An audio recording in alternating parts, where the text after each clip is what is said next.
We've got 2 female authors on Action Comics number 1067. I can dig that.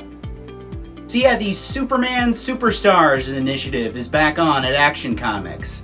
That's the gimmick where, of course, they bring in superstar creators for the book.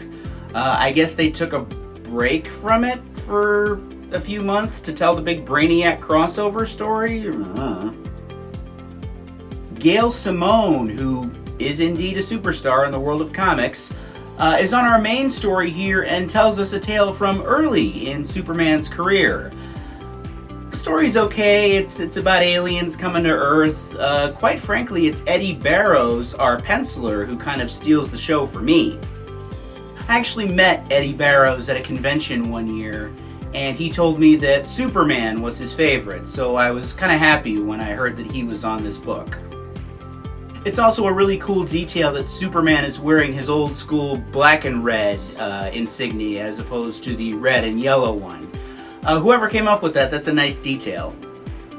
The one slight knock I've always had on Eddy Barrows is that he loves to draw characters in this position, or at least it seems like he does.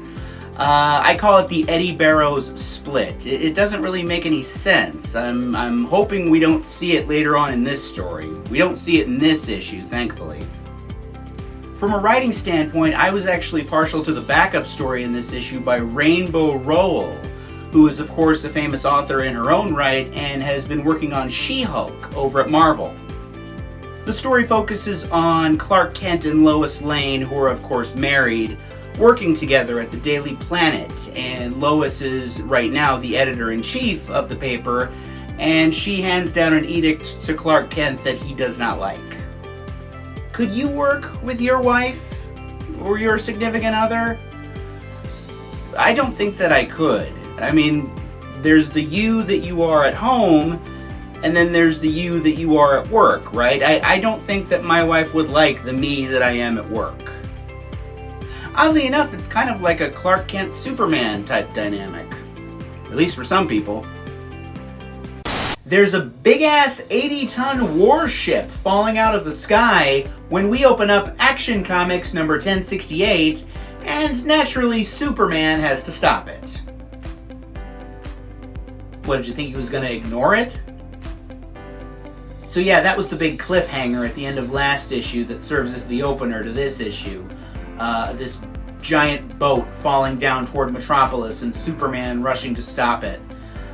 What's cool about this sequence is that our author, Gail Simone, kind of dives into the science of it a little bit. Science in terms of how Superman can and can't stop it. Like, he can't use his freeze breath because that'll make the metal brittle and it'll snap in half. Stuff like that. And then after the sequence is over, there's a really awesome moment between Superman and some of the people that he rescued. It's kind of reminiscent of the aftermath of the train sequence from Spider-Man 2, if you're familiar with that. There's also a word balloon in this issue where Superman refers to said rescued individuals as citizens. The sentence specifically is, "Thank you, citizens." That's a little bit hokey, but you know what? I think that a little bit of hokiness is kind of part of Superman's charm. So I'll allow it. There's also a scene in this issue where Lois Lane explains to Superman why she wanted to be a reporter in the first place, and I like that scene a lot because Superman is very clearly inspired by Lois, and I think that's what their dynamic kind of should be like. In contrast, our backup story by Rowell and Cian Tormey sees a present-day married Clark Kent and Lois Lane at odds with each other in the Daily Planet newsroom. The action quotient on this backup story is not nearly what it is on the main story, and yet, oddly enough, it's just as compelling, if not more. All in all, these last 2 issues of Action Comics have been of a higher quality than the series has seen in quite some time. Like possibly years. So if you're a Superman fan, I definitely recommend checking these issues out. Superman is cast as an unlikely underdog in Action Comics number 1069. As far back as his creation in 1938, Superman has been inherently designed to fight for the downtrodden, the underdogs of society. So it's only natural that he be cast as an underdog himself, on one hand. But on the other hand, that's not an easy thing to do when you have a character who can fly and has super strength and can shoot lasers out of his eyes and has freeze breath, etc., etc. Writers and artists and creators have struggled with that for a long time in terms of Superman. But the team on this main story for Action Comics has been able to do that for these last few issues.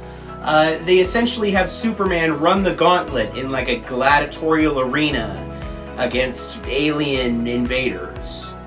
This story shows us that Superman has grit. And that's an extremely valuable and important thing to show us in our heroes. I can't even tell you how much this panel, drawn of course by Eddy Barrows, reminds me of Christopher Reeve. It's funny the way certain actors and performers leave indelible marks on a character, much like Christopher Reeve did on Superman. Our backup story also wraps up here. Of course, it's about a tumultuous situation in the Daily Planet newsroom between reporter Clark Kent and the Daily Planet's new editor-in-chief, his wife, Lois Lane.